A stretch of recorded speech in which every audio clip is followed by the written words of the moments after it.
Hello aspirants, welcome back to our channel Join MNS Academy. In this video, we will be discussing MNS 2022 syllabus, preparation tips, books and strategy. So first of all, we will see syllabus, then books and preparation strategies. So before starting the video, I would suggest all those aspirants जिनका MNS 2022 first attempt होने वाला है कि आप इस video को पूरा and तक देखें। आप जब एक बार ये देख लोगे उसके बाद आपको इस टाइप की अलग वीडियोस नहीं देखनी पड़ेंगी, बिकॉज मैं इसमें बुक्स से लेके सिलेबस आपका सब कुछ क्लियर कर दूंगी। और इस वीडियो में मैंने सिलेबस में बहुत सारी ऐसी चीज़ें भी डाली है जो आपको इंटरनेट पर नहीं मिलेगी, बिकॉज ये मैंने एक्सपीरियंस पे डाला है। मैं जो पिछले 3-4 सालों से देख रही हूँ क्या क्या चीज़ें आ रही है वो सब आपको मिल जाएगा, स्पेशली जनरल नॉलेज में। ठीक है, सो जब तक आपको सिलेबस क्लियर नहीं होगा तब तक आपका एग्ज़ाम क्लियर होना इज़ नॉट पॉसिबल। सो इसको ध्यान से देखना है एंड जो आपको इंपॉर्टेंट लग रहा है उसको नोट डाउन भी कर लेना। ये टोटल कितने मार्क्स का टेस्ट होता है? ये 150 मार्क्स का टेस्ट होता है। इसमें कोई नेगेटिव मार्किंग नहीं होती है। एग्ज़ाम में हर सेक्शन 50 मार्क्स का होता है। ठीक है, जैसे आपका इंग्लिश, साइंस एंड जीके ये 3 सब्जेक्ट आते हैं तो तीनों 50-50 मार्क्स के होते हैं एंड आपका इन टोटल 150 मार्क्स हो जाता है। एग्ज़ाम में आपको 90 मिनट्स मिलते हैं विच इज़ 1.5 आवर। एक बहुत इंपॉर्टेंट चीज़ है, ये एग्ज़ाम ओनली इंग्लिश में होता है, ये बाईलिंगुअल एग्ज़ाम नहीं होता। तो आपको जो भी प्रिपरेशन करनी है वो इंग्लिश में ही करनी है। एग्ज़ाम कंप्यूटर बेस्ड होता है और ये एग्ज़ाम एनुअली कंडक्ट होता है। इतनी चीज़ें क्लियर हो गई? एनुअली मतलब साल में एक बार ही कंडक्ट होता है। नेट पे आप सर्च करोगे तो कहीं कहीं पे मैंने खुद सर्च किया और देखा है, लिखा आता है कि ये एग्ज़ाम साल में 4 बार कंडक्ट होता है। ठीक है, ऐसा कुछ नहीं होता, ये साल में एक ही बार कंडक्ट होता है। So you have to prepare accordingly. सबसे पहले हम इंग्लिश में देखेंगे जो 50 मार्क्स का इंग्लिश है, इसमें क्या क्या आता है। इसमें साइनोनिम्स आते हैं, एंटोनिम्स आता है, फिल इन द ब्लैंक्स आता है। फिल इन द ब्लैंक्स बहुत सारी चीज़ों पे बेस्ड होते हैं, जैसे कि कंजंक्शन हो गया, आर्टिकल हो गया, वर्ब हो गया। Normal fill in the blanks होता है जिसमें हमें बस अप्रोप्रिएट वर्ड फिल करने होते हैं। तो fill in the blanks different different type के आते हैं और आपको सारे फिल इन द ब्लैंक्स उसी हिसाब से प्रिपेयर करने हैं। एंड इसकी अगर मैं मार्किंग बोलूँ तो हर टॉपिक से आपके 5 क्वेश्चन आते हैं। 5 मार्क्स का सिनोनिम आएगा, 5 मार्क्स का एंटोनिम, 5 मार्क्स का fill in the blanks, 5 marks के 1 वर्ड सब्स्टिट्यूशन, फिर डिटेक्ट द मिस स्पेल्ड, या ऐसे बोलते हैं इसमें से कौन सी स्पेलिंग करेक्ट है वो बताओ, या इसमें से कौन सी स्पेलिंग रॉन्ग है वो बताओ। ठीक है, तो वो 5 मार्क्स का आ जाता है। स्पॉट द एरर, आपको एक सेंटेंस दिया रहेगा, उसके पार्ट्स कहे जाते हैं A B C and D, उसमें से बोलेंगे कौन से पार्ट में मिस्टेक है, आपको वो फाइंड करना है, तो वैसा आता है। Then idiom and phrases, idiom and phrases आपको बहुत ज़्यादा प्रैक्टिस करनी पड़ेंगी, बिकॉज इडियम एंड फ्रेजेस आप कितना भी पढ़ लो वो कम हो जाता है, क्योंकि बहुत ही अलग से इडियम एंड फ्रेजेस आते हैं। एंड जब आप पिछले साल के पेपर्स देखोगे तब आपको समझ आएगा। ठीक है, बहुत out of the box idiom and phrases आता है। देन ऑड वन आउट, आपको कुछ वर्ड्स दे देते हैं एंड देन इसमें से ऑड कौन सा है। ठीक है, तो वो ये काफ़ी ईजी रहता है। और सेंटेंस करेक्शन, ये स्पॉट द एरर जैसा ही होता है, लेकिन इसके क्वेश्चन थोड़े डिफरेंट होते हैं। जब आप क्वेश्चन प्रैक्टिस करोगे ना तब आपको समझ आने लगेगा ये चीज़। इंग्लिश बहुत ही स्कोरिंग होता है इसमें, क्योंकि इंग्लिश आप जो पढ़ते हो वो आ सकता है और इंग्लिश में ज़्यादा सिलेबस भी नहीं है, इसलिए इंग्लिश बहुत ही स्कोरिंग सब्जेक्ट हो जाता है। अगर आप ध्यान देके करोगे तो आप इसमें आराम से अराउंड 40 तक स्कोर कर सकते हो, और अगर 50 में से आपके 40 तक आ रहे हैं तो ये आपकी ओवरऑल स्कोर्स बढ़ाने में बहुत इंक्रीज करेगा। अब एक ग्रामर का पोर्शन है। ठीक है, article, conjunction, preposition, verb, active passive voice and subject verb agreement. तो ये जो आर्टिकल है, कंजंक्शन है एंड प्रपोजिशन है, तो ये जो 3 चीज़ें हैं ये in the form of fill in the blanks ही आती हैं। ठीक है, एक्टिव पैसिव वॉइस में बहुत दिक्कत आती है बच्चों को, मैंने पिछले साल देखा है जो मॉक टेस्ट वगैरह भी करवाया है, तो बच्चों को एक्टिव पैसिव वॉइस में बहुत ही दिक्कत आती है एंड स्पॉट द एरर में, बिकॉज ये कंप्लीटली ग्रामर बेस्ड होता है और इसके लिए आपको पूरा ग्रामर करना पड़ेगा अच्छे से। सो अगर आप अभी से प्रिपरेशन करो तो आपके पास टाइम है, आप ग्रामर भी थोड़ा थोड़ा कर सकते हो, ताकि इसमें कोई नेगेटिव मार्किंग तो नहीं होती। तो अगर आप अटेम्प्ट करोगे तो मे बी आपका सही भी हो सकता है। ठीक है, पर अगर हम बाकी चीज़ों को देखें तो ये आपको याद करना है, या इसको जितनी प्रैक्टिस करोगे तो आपका आराम से हो जाएगा। जैसे 1 वर्ड सब्स्टिट्यूशन हो गया, synonyms and antonyms, odd one out, ये सब चीज़ें आप प्रैक्टिस करोगे तो आपका आराम से हो जाएगा। Okay, next come to bio. अब साइंस को मैंने बायो, फिजिक्स एंड केमिस्ट्री में ऐसे डिवाइड कर दिया है, लेकिन एक चीज़ मैं बोलूँगी, सिलेबस स्टार्ट करने से पहले ही अगर आपको चैप्टर वाइज नहीं भी देखना और आप एनसीईआरटी को प्रॉपरली रेफर कर रहे हो, या आपने एनसीईआरटी अच्छे से पढ़ी है नीट के लिए या किसी भी एग्जाम के लिए, तो साइंस में आपको कोई टेंशन लेने की ज़रूरत नहीं है, बिकॉज एनसीईआरटी से बाहर कुछ नहीं आएगा। ओके, सो साइंस की अगर बायो की बात करें तो इसमें टैक्सोनॉमी से आता है question, molecular and cell biology से, रिप्रोडक्शन से, जेनेटिक्स से बहुत सारे क्वेश्चन आते हैं and this is the favourite chapter. इससे बहुत ही ज़्यादा क्वेश्चन आते हैं ह्यूमन हेल्थ एंड डिजीज़ से। इस बार अराउंड 6-7 क्वेश्चन आए थे एक ही चैप्टर से, तो सोचो आप एक चैप्टर पे अगर आपका होल्ड अच्छा है तो आप 7-8 क्वेश्चंस तो कर लोगे आराम से, ठीक है। Then biochemistry, plant physiology, human physiology से भी ज़्यादा क्वेश्चन आते हैं। ज़्यादातर क्वेश्चंस कहाँ से आते हैं, डिजीज़ वगैरह से ही आते हैं कि इसमें से कौन सी फंगल डिजीज़ है या इसमें से कौन सा डिजीज़ मॉस्किटो की वजह से होता है। Then biotechnology and its application, biodiversity, ecology and environment. तो ये सारे चैप्टर्स मतलब ओवरऑल आपकी एनसीईआरटी आपको पूरी करनी है एंड 12th की एनसीईआरटी को ज़्यादा अच्छे से करना, और उसमें से कुछ कुछ चैप्टर्स जो है जो ये ह्यूमन हेल्थ एंड डिजीज़ के अराउंड वाले चैप्टर हैं उनको पहले ही अच्छे से फिनिश कर लेना है, ठीक है। Next come to physics. Physics के ना ज़्यादा क्वेश्चन नहीं आते हैं, I be honest with you. तो अगर आप इसको छोड़ भी रहे हो तो आपका ज़्यादा कुछ नहीं जाएगा, लेकिन अभी अगर आप स्टार्टिंग से प्रिपेयर कर रहे हो तो मैं आपको बिल्कुल सजेस्ट नहीं करूँगी कि आप फिजिक्स को छोड़ दो, ठीक है। जैसे 50 मार्क्स का टोटल साइंस होता है, तो उसमें से आप मान सकते हो कि 20 मार्क्स का आपका बायो आता है एंड 20 मार्क्स की केमिस्ट्री आती है, तो फिजिक्स सिर्फ 10 मार्क्स का आता है अराउंड। तो फिजिक्स के बहुत कम क्वेश्चन आते हैं। और यहाँ पे जो आपके मोस्ट इंपॉर्टेंट चैप्टर्स है वो है ऑप्टिक्स, ठीक है, semiconductors, electric current and dual nature of radiation. ये सारे कुछ चैप्टर है, बाकी सारे भी इंपॉर्टेंट है क्योंकि इन चैप्टर से कभी ना कभी क्वेश्चन आए हैं, इसलिए ये चैप्टर्स यहाँ पे दिया हुआ है। लेकिन ऑप्टिक्स से हर साल क्वेश्चन आता है एंड ऑप्टिक्स का भी अगर मैं स्पेसिफिकली बोलूँ तो जो आई डिजीज़ होती है, आई डिफेक्ट होते हैं, उन पे क्वेश्चन आता है, ठीक है। फिर जैसे सरफेस टेंशन का फिनोमेना हो गया, टोटल इंटरनल रिफ्लेक्शन का फिनोमेना हो गया, इन सब चीज़ों पे क्वेश्चन कंपलसरी आता है, बट आपको बाकी चैप्टर्स भी अवॉइड नहीं करने हैं। Law of motion, work, energy and power, property of matter, electrostatics, magnetic effect of electric current, electromagnetic induction and alternating current, nuclear physics, ये सारे चैप्टर भी आपको पढ़ने हैं। एंड यस, न्यूमेरिकल आते हैं, इस बार इतने न्यूमेरिकल आए हैं किसी ने भी एक्सपेक्ट नहीं किया था, कोई पढ़ के नहीं गया था, जिसकी वजह से उनका एग्ज़ाम उतना अच्छा नहीं गया जितना उन्होंने एक्सपेक्ट किया था। तो अब से जो भी प्रिपेयर करेगा वो न्यूमेरिकल के साथ ही प्रिपेयर करेगा। कार्नोट इंजन पे न्यूमेरिकल आया था, केमिस्ट्री के न्यूमेरिकल आए थे based on lattice energy, cell reaction, और इस बार ऑर्गेनिक केमिस्ट्री से भी आई थी। तो let's come to chemistry. Chemistry में आपका atomic structure, SPDF, block elements, coordination chemistry and solid chemistry, इधर से आपको पढ़ना ही पड़ेगा क्योंकि लैटिस एनर्जी वाले से इस बार दोनों सेट में ही न्यूमेरिकल आए थे, ठीक है। Thermodynamics, chemical equilibrium and chemical kinetics, electrochemistry, organic compound आपको करना है, और इनकी रिएक्शंस जो आप पढ़ते हो एनसीईआरटी से, वही रिएक्शंस एक बार देख के जाना है एग्जाम से पहले। Now come to very important chapter. ये आपका सबसे इंपॉर्टेंट चैप्टर है, chemistry in everyday life, biomolecule and polymer. इससे भर भर के क्वेश्चन आते हैं, ठीक है। केमिस्ट्री के जो लास्ट 3 चैप्टर्स है 12th के एनसीईआरटी के, इसको कभी स्किप मत करके जाना। मे बी अभी आप 12th में हो, अभी आपने ये नहीं पढ़ा हो, लेकिन लास्ट तक आपका ये चैप्टर कंप्लीट हो जाएगा। ये चैप्टर सच में बहुत ईजी है, तो इनको बिल्कुल स्किप मत करना और इनको अच्छे से कर लेना, क्योंकि पॉलीमर में से इस साल भी क्वेश्चन आए हैं 2, हर साल पॉलीमर में से क्वेश्चन आते हैं। Then chemistry in everyday life में से आते हैं, जो एंटी एसिड्स हो गए या जो भी ड्रग्स होते हैं, ट्रैंकुलाइजर्स, उन सब के ऊपर। बायोमोलिक्यूल से भी आता है। देन यहीं पे एक विटामिन का टेबल भी दिया हुआ है, बहुत सारे विटामिन दिए हुए हैं, इनसे क्या क्या अगर हमें डेफिशिएंसी होती है तो उनसे क्या क्या बीमारियां हो सकती है, वो एक टेबल दिया होगा, ठीक है। जाके एनसीईआरटी खोल के देखना, उस टेबल को आप रट लेना, क्योंकि अगर विटामिन में से कहीं से क्वेश्चन आता है तो वहीं से आता है।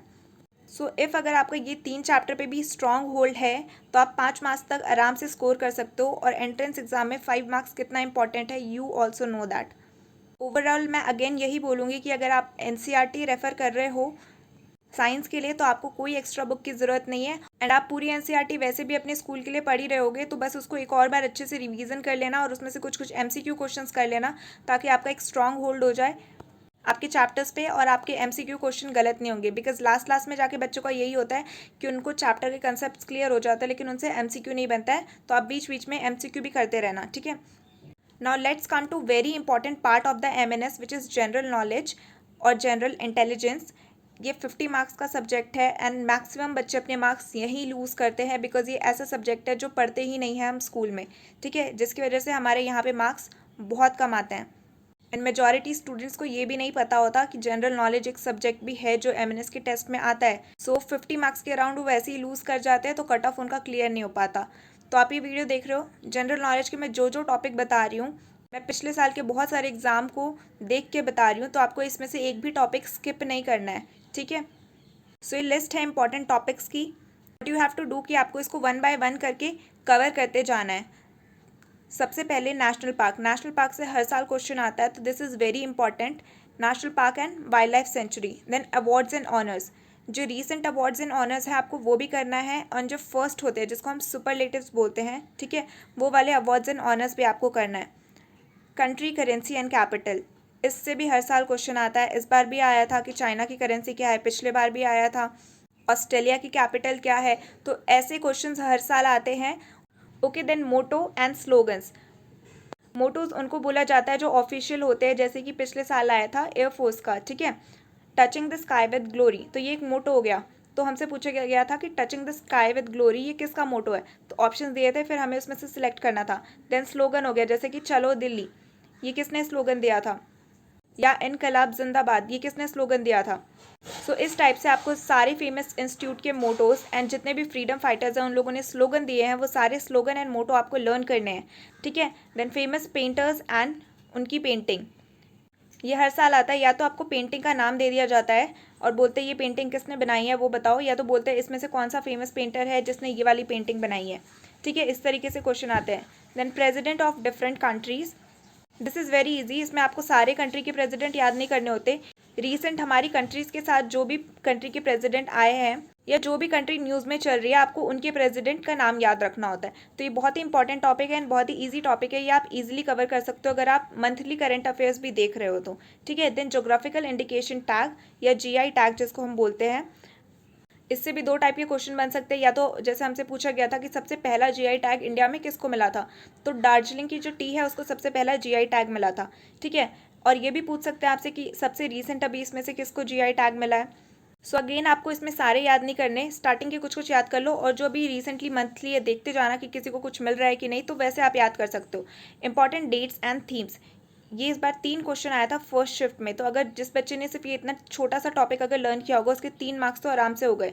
फार्मर डे हो गया, साइंस डे हो गया, ये सब जो डेज होते हैं ये आते हैं कि ये कौन से डे को था, या पिछले बार जैसे आया था कि TB डे का थीम क्या है, तो आपको वो अगर कोई इंपॉर्टेंट डे है और उसका थीम है तो आपको उसका थीम भी याद करना है। योगा डे कब होता है ये भी इस बार आया था, ठीक है। ये टॉपिक सच में ज़्यादा बड़ा नहीं है पर ये टॉपिक बहुत इंपॉर्टेंट है, इस टॉपिक को आपको बिल्कुल भी स्किप नहीं करना है, ठीक है।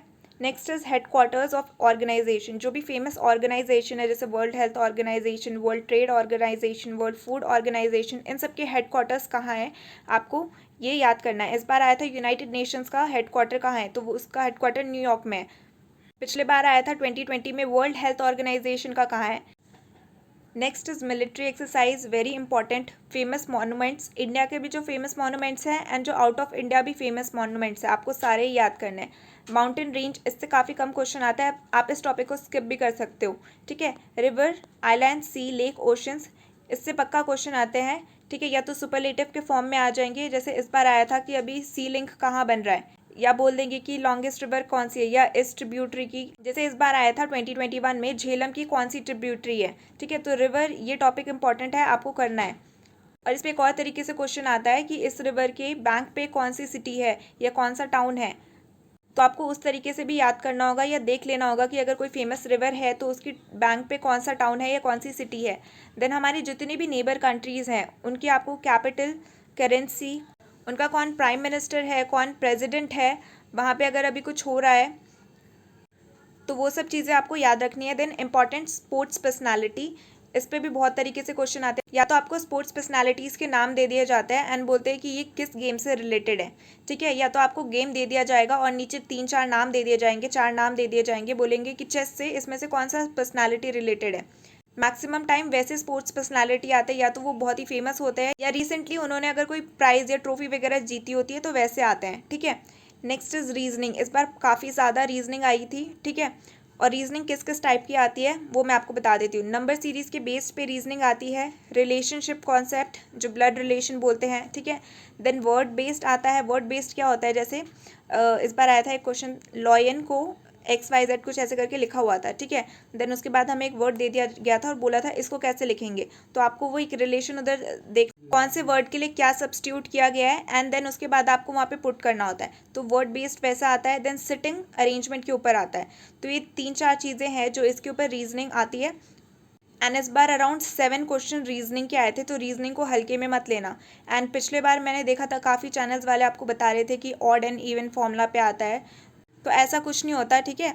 ऑड इवन फॉर्मूला पे नहीं होता कि एक बार रीजनिंग आ गई और एक बार नहीं है। 2020 में भी रीजनिंग आई थी, 2021 में भी रीजनिंग आई है और उससे ज़्यादा आई है। सो ये एग्जाम हो रहा है, कोई डेली का ट्रैफिक पॉलिसी नहीं है कि यहाँ पे ऑड इवन फॉर्मूला अप्लाई होगा कि इस साल ये आ गया अगले साल वो देंगे। पेपर का लेवल देखो धीरे धीरे करके बढ़ाते जा रहे हैं। पहले न्यूमेरिकल्स नहीं आते थे, अब न्यूमेरिकल्स भी आ रहे हैं। पहले रीजनिंग बहुत ही कम आती थी, 1 या 2 क्वेश्चन आते थे, इस बार 7 क्वेश्चन रीजनिंग से आए हैं। तो पेपर लेवल आपका बढ़ते जाएगा, अगर आप उसी हिसाब से प्रिपेयर करोगे तो वो बेटर रहेगा।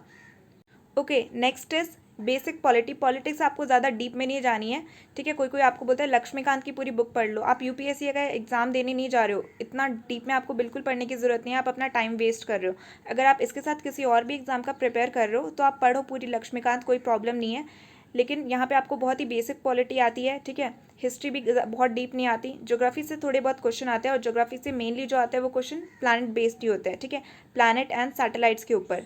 देन फुल फॉर्म जो है ये बहुत इंपॉर्टेंट है, हर साल 2-3 क्वेश्चन फुल फॉर्म के ऊपर आता है और फुल फॉर्म आप प्रिडिक्ट नहीं कर सकते कि किसी एक डेफिनेट फील्ड से आएगा, तो फुल फॉर्म आपको सारे ही देखने पड़ते हैं। देन निकनेम्स जितने भी फेमस पर्सनालिटी है उनके निकनेम, जैसे स्पोर्ट्स प्लेयर हो गए या जो हिस्टोरियन रहे हैं, जैसे 2020 में हिटलर का आया था, इस बार नेपोलियन का निकनेम आया था। या तो हिस्ट्री से रिलेटेड जो पर्सन्स हैं उनका निकनेम या तो स्पोर्ट्स पर्सनालिटी के निकनेम जो होते हैं वो आपको याद करने होंगे। देन रिसर्च इंस्टीट्यूट, इसमें एक ऐसा क्वेश्चन आया था, इस बार आया था कि राइस रिसर्च इंस्टीट्यूट कहाँ है इंडिया में, सो वो कटक में है। तो इसी तरीके से और भी रिसर्च इंस्टीट्यूट होते हैं, वो कहाँ कहाँ पे है वैसा आपसे क्वेश्चन पूछा जा सकता है। नेक्स्ट है स्पोर्ट्स वेन्यू, ये बहुत इंपॉर्टेंट है, जो ओलंपिक्स या कॉमनवेल्थ गेम, वर्ल्ड कप, ये सब जो गेम होते हैं इनके स्पोर्ट्स वेन्यू बहुत ही पहले से डिसाइड कर लिए जाते हैं। इस बार भी क्वेश्चन आया था जो 2024 का फीफा वर्ल्ड कप है वो कहाँ होने वाला है, तो इसी तरीके से आगे आने वाले जो साल हैं उनके वेन्यूज़ आपको देखना है और जो पीछे हो चुके हैं उनके भी स्पोर्ट्स वेन्यू आपको याद करना है।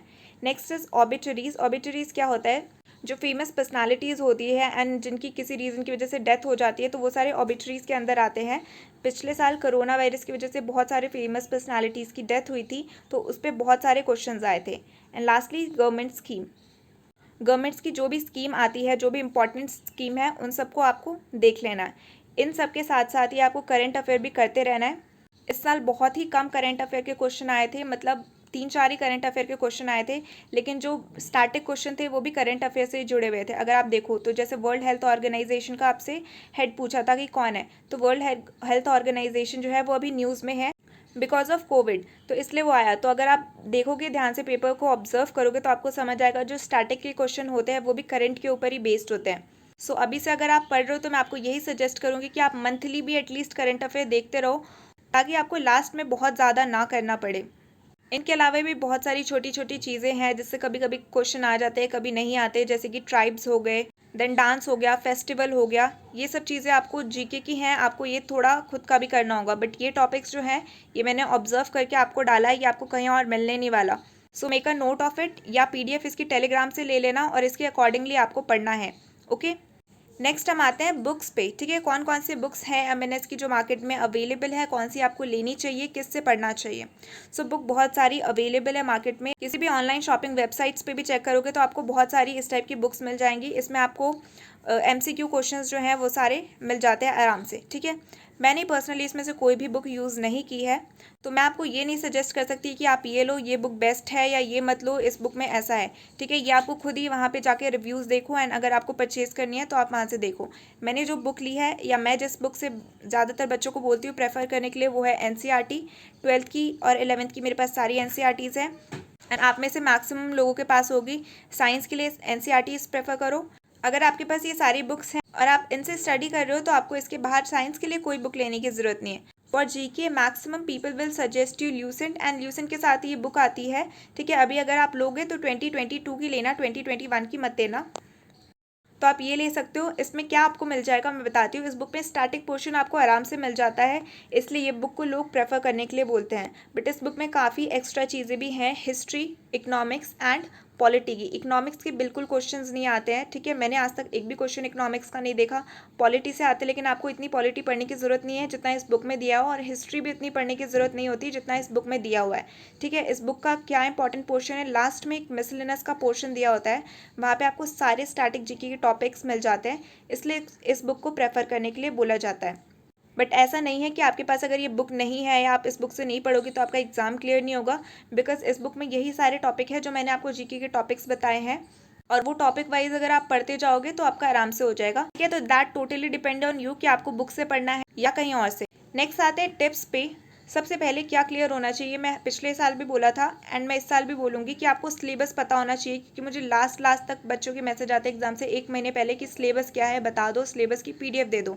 अगर आपको सिलेबस ही नहीं पता, आपने फॉर्म फिल कर दिया, आप एडमिट कार्ड जब आ जाता है तब सिलेबस देखोगे तो आपका क्लियर नहीं होगा, ठीक है। तो सबसे पहले आपको सिलेबस का अच्छा होल्ड होना चाहिए, आपको सिलेबस की अच्छे से आइडिया होनी चाहिए कि सिलेबस में क्या आता है, कौन सा इंपॉर्टेंट टॉपिक है और किसको मुझे पहले कंप्लीट करना चाहिए।